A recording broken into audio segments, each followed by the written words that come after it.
어떻게 마감될지 종가 예상 지수만 간략하게 한번 보겠습니다. 코스피 지수 코스닥 강보합권에서 거래 마칠 예정입니다. 유가증권 시장은 0.19% 4포인트 오르면서 2,516선에서 거래 마칠 예정입니다.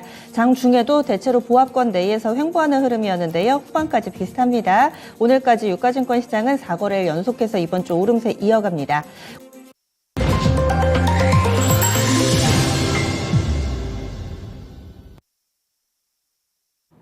수고 많이 하셨습니다. 11월 23일 목요일이고요. 국내 증시 이렇게 거래 마쳤습니다. 지수는 제자리 걸음인데 오늘은 좀 자세히 들여다보면은 또 오르는 종목군들의 특징이 한눈에 보이실 겁니다. 거기에다가 수급적으로도 외국인이 후반에 이 현물 시장에서 매수로 돌아서는 그런 패턴을 보여줬는데요. 종목별로도 전강 후 약이 있었고 그리고 전약 후 강의 모습을 보여주면서 또 바톤 터치되는 그런 종목군들이 있었습니다. 우리 증시는 잠시 후에 시황센터에서 살펴보고요. 먼저 아시아 증시 동향부터 알아봅니다. 오늘 일본 증시는 근로감사의 날로 인해서 휴장이었습니다. 따라서 중국 증시 좀 자세하게 볼 텐데요. 중국의 오후장의 분위기가 좋아지고 있습니다. 장 초반에는 강보합권 왔다 갔다 했었는데 현지 시간으로 한 1시 반 그때를 기점으로 해서 강하게 위쪽으로 튀어오르는 모습입니다. 상해종합지수가 0.5% 오르면서 3,057.17포인트 기록 중이고요. 심천도 비슷하게 0.6%가량의 상승 움직임을 띠고 있습니다. 섹터별로 보자면은 특징적인 부분이 자동차가 좋습니다. 자동차하고 국내에서도 제약 바이오 섹터 강했었죠. 이 중국 증시에서도 한의약이라든지 약학, 제약 이쪽 관련된 기업들의 강세 움직임이 뚜렷하게 나왔습니다. 그래서 장안 자동차, 발해 자동차, 변속기 만드는 극동 변속기 이런 기업들 자동차 쪽인데요. 강한 움직임을 나타내고 있는 상황입니다. 이유는 중국에서 1월 달 들어서 지난 19일까지 승용차 판매량을 보니까 전년 대비 19% 늘었다. 자동차는 자동차가 잘 팔리면서 이렇게 전반적으로 자동차 업종에 해당되는 종목군들 강세 움직임 보여줬고요. 그리고 중국은 전 세계에서 좀 계속 지적을 받고 있는 뇌관이 되고 있는 쪽이 부동산이죠. 부동산 관련해서도 지금 두 번째 주택에 대해서 최소 계약금 비율을 조정할 예정이다라고 하면서 구체적으로 비율까지 좀 전해지고 있습니다. 부동산 지원책이 나왔다라는 정도로 해석해 볼 수가 있고요. 그래서 부동산 관련된 기업들도 비교적 안정적인 흐름을 나타내고 있습니다. 이렇게 상해종합하고요. 심천까지 살펴봤습니다. 다음으로는 환율 동향 넘어가 보시죠.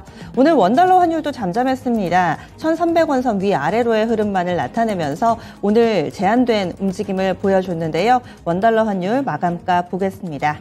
전거래일과 거의 유사한 수준입니다. 3원밖에 안 밀렸고요. 3원 하락하면서 2,297원 50전에 거래 마쳤습니다. 원달러 환율은 장 초반에 소폭의 상승권 출발 흐름 보여주면서 출발은 1,300원 선 위였는데 결국에는 1,200원 선에서 종가 형성했습니다. 오늘 밴드폭이 한 7원 정도밖에 안 됐습니다. 1,295원에서 1,302원의 밴드를 형성하며 거의 저점 부근에서 마감됐습니다.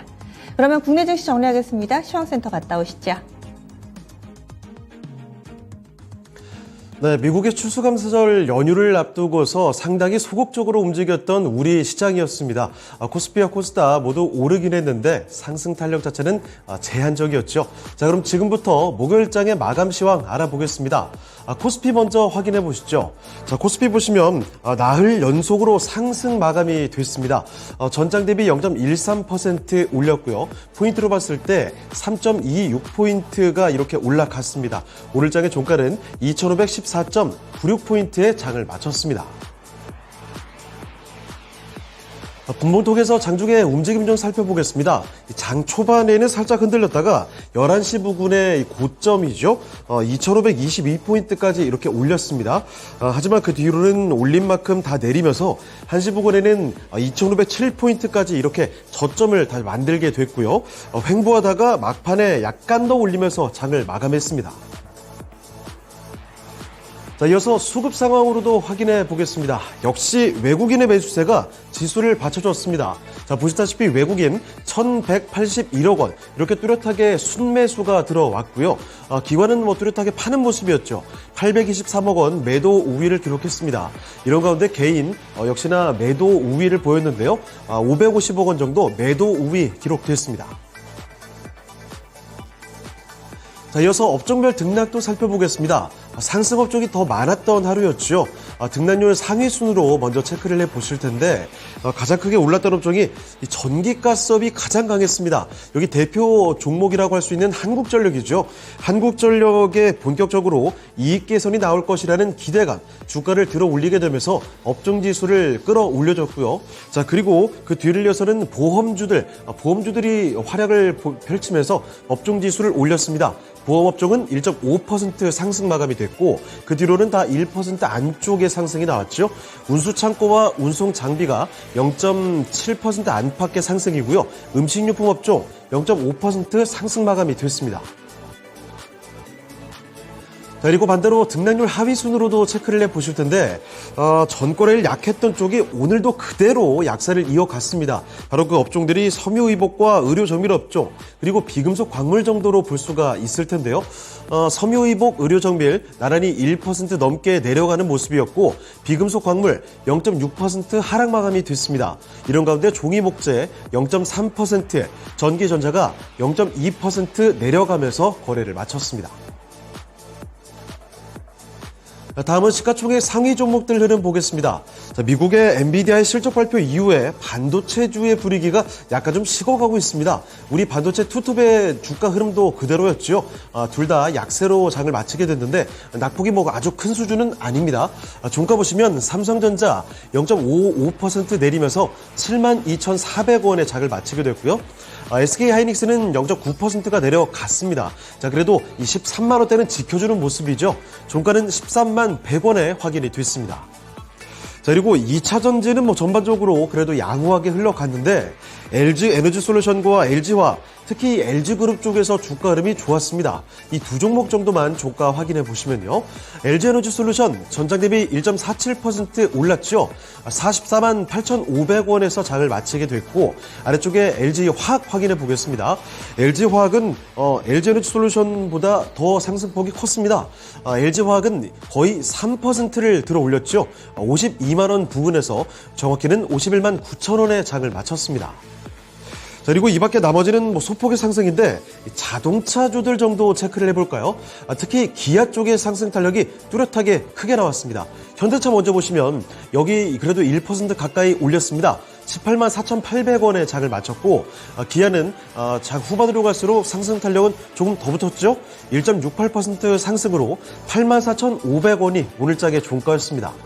자, 그리고 마지막으로 요새 잘 올라와준 인터넷주들 그 가운데에서는 네이버가 오늘은 약세로 아쉽게 장을 마치게 됐죠. 네이버 파란불 들어왔습니다. 0.96% 내려가면서 20만 5,500원 오늘장의 종가였습니다. 다음으로 특징주로 가보겠습니다. 첫 번째 특징주 우크라 재건주 보겠습니다. 국내 기업이 우크라이나 철도 재건 사업에 본격적으로 참여할 것이다. 바로 이런 기대감으로 인해서 관련주들의 강세가 연출이 된 건데요. 국토교통부가 밝혔죠. 코레일과 국가철도공단 그리고 현대 롯데모로 구성된 철도 원팀 코리아가 있습니다. 이 철도 원팀 코리아가 우크라이나 철도공사와 철도 재건 사업을 위한 MOU를 체결했다는 겁니다. 그래서 철도주가 강했는데요. 종가 좀 보실까요? 다 보시는 대로 일단은 모조리 음봉으로 장을 마치게 됐습니다. 그러니까 장 초반 급등하고서 후반까지 뒷심을 발휘해주지 못했다는 거죠. 현대로템은 1.93% 올렸습니다. 26,400원에 장 마쳤고 나머지 종목들 대부분 상승폭 다 반납이 됐죠. 알로코와 부산산업, 푸른기술 정도는 그래도 상승권에서 장을 마쳤지만 대하 TI, 대우 AL 이런 종목은 결국은 하락으로 돌리면서 하락 전환을 했습니다. 자, 그리고 비치로시스 정도가 가장 강세를 보였다고 볼 수가 있을 텐데 이 종목은 11% 급등이죠. 585원의 장을 마쳤습니다. 자, 그리고 이 밖에 굳이 철도주에만 국한된 게 아니라 우크라 재건 쪽 전반적으로 매수세가 들어온 편이었죠. 재건 대표주들 강세를 보였습니다. 그중에서도 HD 현대건설기계 7% 넘게 올렸습니다. 51,200원의 장을 마쳤고요. 국보라든지 삼부토건 같은 종목도 오늘장 오름세로 장을 마치게 됐습니다. 두 번째 특징주로 풍력주들 가보겠습니다. 호재가 하나 나왔는데요. 이번 윤석열 대통령의 영국 국빈 방문을 계기로 영국의 에너지 기업 BP 등이 국내 해상 풍력의 개발 사업에 투자를 하겠다라는 거죠. 자, 그런데 그 투자 규모가 1조 5천억 원 정도의 신규 투자를 결정했다라는 소식입니다. 자, 그래서 이 장 초반 풍력주 급등을 하는 흐름이었다가 역시 이쪽도 윗골이 길게 다른 흐름이죠. 마지막까지는 힘을 발휘해주지 못하고요. 좀 빠졌습니다. CS 윈드와 CS 베어링 하락 전환했습니다. 파란불 켜면서 장을 마치게 됐고요. SK 오션 플랜트와 SK D&D, 이 SK 쪽에서는 그래도 상승권에서 장을 마치게 됐죠. 오션 플랜트가 2%, D&D는 3.47% 강세 마감이 됐고요. 그리고 코스닥 쪽에서 유니슨 같은 종목이 장중에 아주 급등세 20% 넘게 솟구쳤다가 윗골이 꽤 길게 달았습니다. 5% 강세 정도로 오늘 장 마치게 됐습니다. 그리고 금양그린파워 이쪽도 2.92% 상승권이지만 고점 대비 조금 아쉬웠고요. 동국 SNC는 소폭 하락권으로 돌리면서 장을 마쳤습니다. 자, 이번엔 코스닥으로 가보겠습니다. 코스닥 보시면 하루 만에 상승으로 장을 마치게 됐습니다. 그런데 이쪽도 역시 상승 탄력 강하진 않았습니다. 전장 대비 0.17% 올리는데 그쳤죠. 포인트로 봤을 때는 겨우 1포인트 상승이고요. 815.98포인트의 장을 마감했습니다. 자, 이어서 분봉통에서 확인해 보겠습니다. 오전장에는 11시 구간까지는 그래도 올려줬죠. 819포인트가 고점이 됐고요. 그 뒤로는 상승폭을 거의 반납하다가 1시에서 2시 사이에 다시 잠깐 좀 올려주는 시도를 했습니다. 하지만 후반 들어서 힘이 더 빠졌고요. 결국은 810선 중반에서 장을 마쳤습니다. 자, 이어서 수급도 보겠습니다. 기관은 뚜렷하게 팔고 외국인이 후반에 매수 우위로 돌려놨습니다. 기관은 319원 정도 매도 우위로 장을 마치게 됐고 외국인 182억 원 순매수로 장을 마감했죠. 자, 그리고 개인도 사들이는 흐름이었는데요. 257억 원 순매수세 확인됐습니다. 자, 이어서 시가총액 상위 종목들 흐름 보겠습니다. 2차전지가 요새 걱정이 좀 많았었죠. 그런데 오늘 장은 그래도 괜찮은 흐름을 보여줬습니다. 에코프로 그룹주들 그리고 포스코 DX까지는 상승인데 아쉽게 LNF가 좀 떨어졌습니다. 하지만 장 막판 들어서 낙폭을 조금 줄여줬고요. 그리고 낙폭이 아주 큰 수준도 아니었습니다. 에코프로 BM이 1.67% 올렸고요. 에코프로는 0.43% 소폭 상승에 그쳤죠. 포스코 DX 2% 가까이 올리는 가운데 LNF가 0.8% 약세 마감이 됐습니다. 자, 그리고 엔터주들 보실까요? 내년 음반 판매량 그리고 월드투어의 추가 성장 기대감에 전반적으로 강세였는데요. JYP 엔터 종가 보겠습니다. 이쪽 역시 상승으로 장을 마치게 됐죠. 1.6% 올리면서 98,200원이 오늘 장의 종가였고요.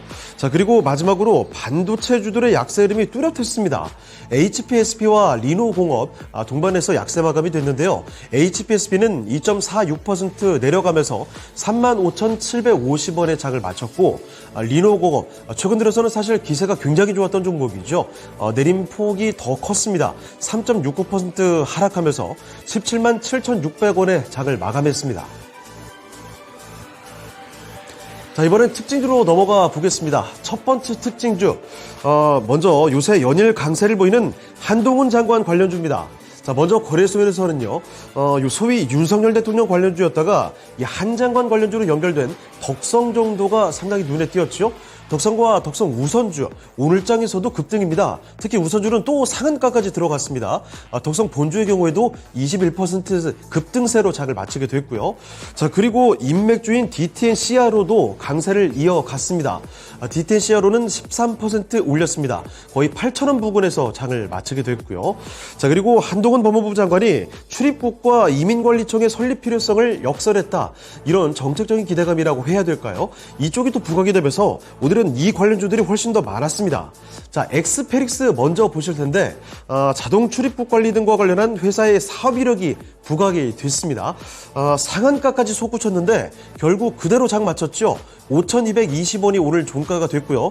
이 밖에 슈프리마 HQ나 CU박스 여기도 비슷한 맥락인데 출입국 관리 이쪽 키워드로 부각이 됐습니다.